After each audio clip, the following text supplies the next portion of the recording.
Comunidad, esta parroquia catedral, que celebra es fiesta de la diócesis también, la dedicación de este templo. Queridos sacerdotes, que han acogido dentro del año de la fe este momento como una peregrinación a este templo que es madre, junto con la Catedral de Sansón de nuestra diócesis. La Iglesia siempre ha dado mucha importancia a la celebración cada año de la dedicación de los templos. Hoy celebramos la dedicación de este templo, Catedral de Río Negro. Con regocijo del ambiente de la fiesta en honor de Nuestra Señora del Rosario de Alba, nuestra patrona, acojamos en primer momento el mensaje de una celebración de este tipo. ¿Cuál es el mensaje de la dedicación de un templo? En el Evangelio vimos cómo Jesús realizó un acto en su condición de Mesías, una de cuyas atribuciones era de purificar el templo y devolverle su santidad original. Es el santuario nacional de los judíos, se había convertido en el epicentro de poder económico y político. Jesús reclama que el templo no sea un lugar de encuentro con Dios, una casa de oración, sino un lugar de tráficos mercantiles, un espacio religioso convertido en comercio e intereses económicos. Jesús entonces anuncia, cuando dice: destruir este templo y en 3 días lo levantaré. El templo construido por manos humanas está a punto de ser abolido para dar lugar a un templo espiritual, su cuerpo glorioso de resucitado. Desde este momento, el verdadero lugar de encuentro del hombre con Dios, el auténtico templo, es Jesucristo. Jesús mismo, que ha entregado su vida por nosotros y nos ha purificado, ha hecho de nosotros templos vivos. Dios nos ha convertido en una digna morada para Él. El cristianismo nació así, claramente, como una religión sin templo. Su nuevo y único templo era el cuerpo resucitado de Cristo. Nosotros somos las piedras de ese templo. San Pablo, en la segunda lectura de hoy, habla precisamente de un templo espiritual, edificación de Dios, no construido con piedras materiales, sino con piedras vivas y espirituales, que es la comunidad cristiana. No saben que son templos de Dios y que el Espíritu de Dios habita en ustedes. Así aprendemos que la Iglesia no es solo el edificio donde nos reunimos los cristianos, sino la comunidad viva y activa que testimonia su fe en medio del mundo y que la sigue anunciando y testimoniando a todos y en todas partes. Comunidad unida por el Espíritu para proclamar el Evangelio y amar y servir preferencialmente a los pobres. El templo donde Dios quiere ser adorado de verdad es la misma Iglesia, la comunidad cristiana unida indisolublemente a su Señor Jesucristo. Si existen estos edificios, estos templos materiales, es porque ha habido la conciencia del ser humano desde muy antiguo de la necesidad de reservar espacios que favorezcan el encuentro personal y comunitario con Dios. Pero Dios no puede ser contenido entre las paredes de ningún edificio del mundo. El templo no es una cosa, no tiene valor por sí mismo ni por sus materiales. Más allá de los muros, Él, el Señor Dios, habita en las personas que, acogiendo la palabra, se convierten en piedras vivas para el mundo y son capaces de llevar a Dios donde quiera que estén. Reúnase la comunidad en casas, como fue al principio del cristianismo, o se reúna en espléndidos templos. La comunidad de fe reunida es el templo santo de Dios. Que no se imponga la fortaleza y la belleza de un templo de piedra sobre la debilidad y mayor belleza de los templos de carne y hueso. Casi siempre nos sentimos orgullosos de la belleza de nuestros templos y trabajamos mucho por mantenerlos espléndidos como símbolos de la vitalidad de nuestras comunidades. Y hay que seguir teniendo bien nuestros templos.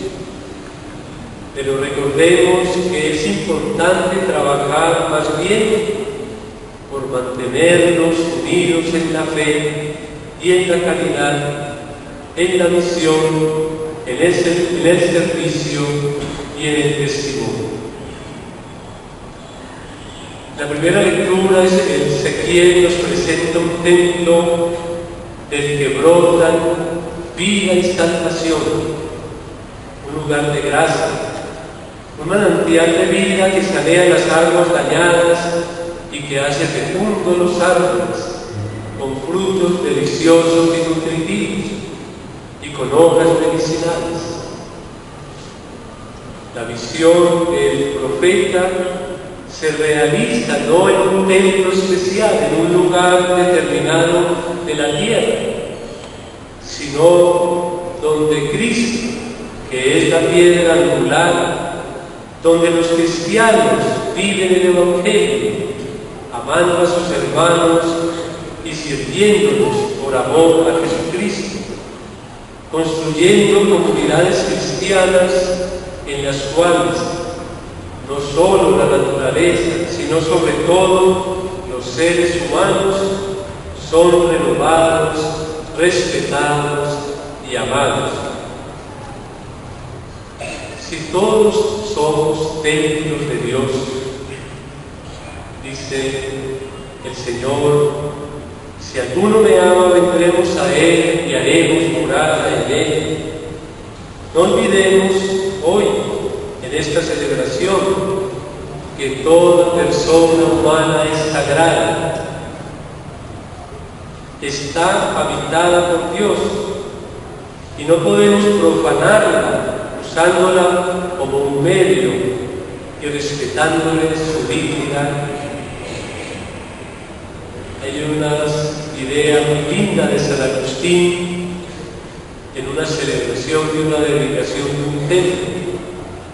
Cuando recordamos la consagración de un templo, pensemos en aquello que dijo San Pablo: cada uno de nosotros somos un templo del Espíritu Santo.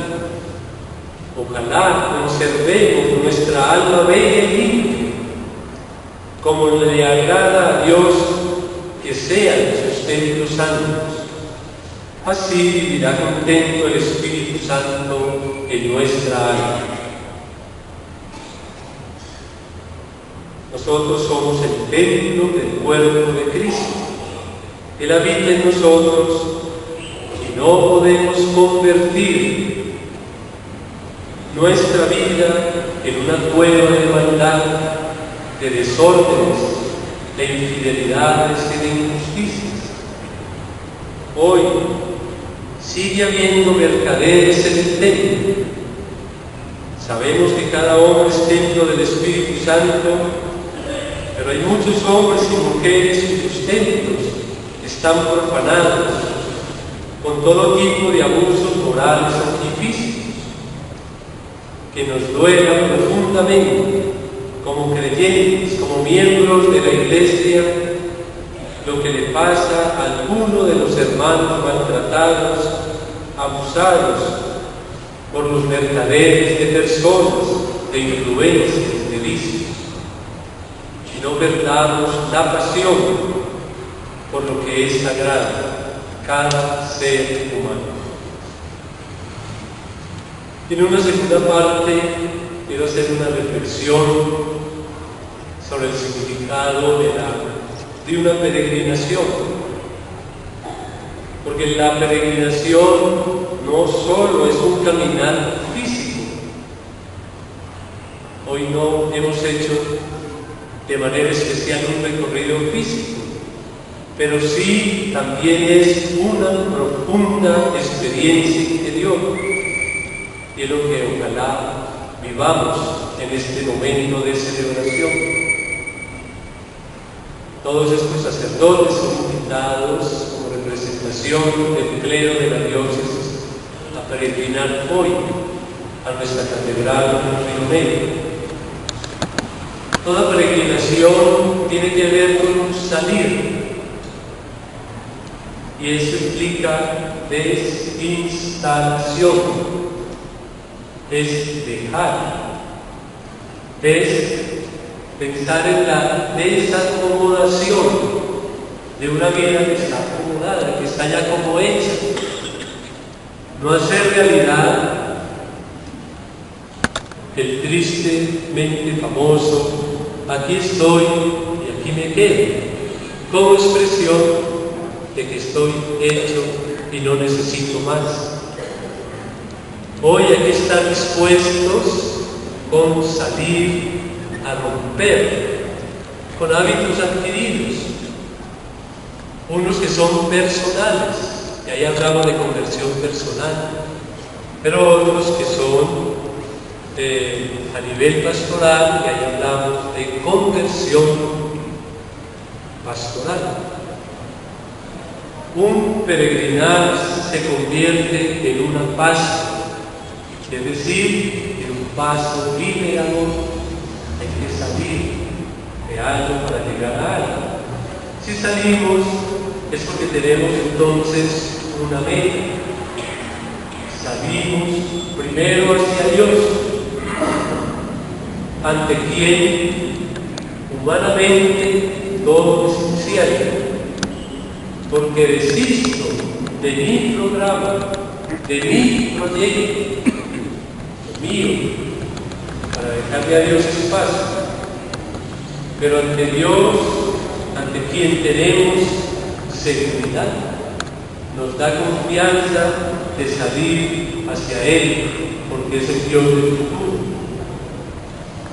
Abraham salió, dejando todo, pero confiando en el Dios de la promesa. Jesús mismo emprendió un viaje a Jerusalén, resuelto a todos.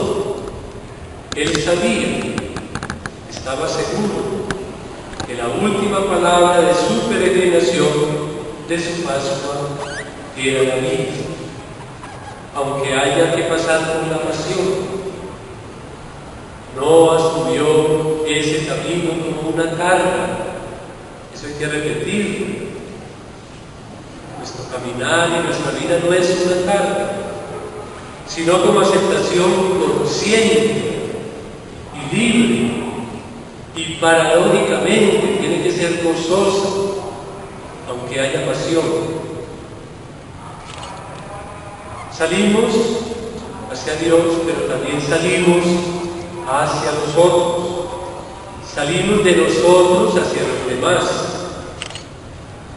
La peregrinación, la vida cristiana, implica una tensión espiritual, una inquietud espiritual que nos lleva necesariamente al encuentro con el otro.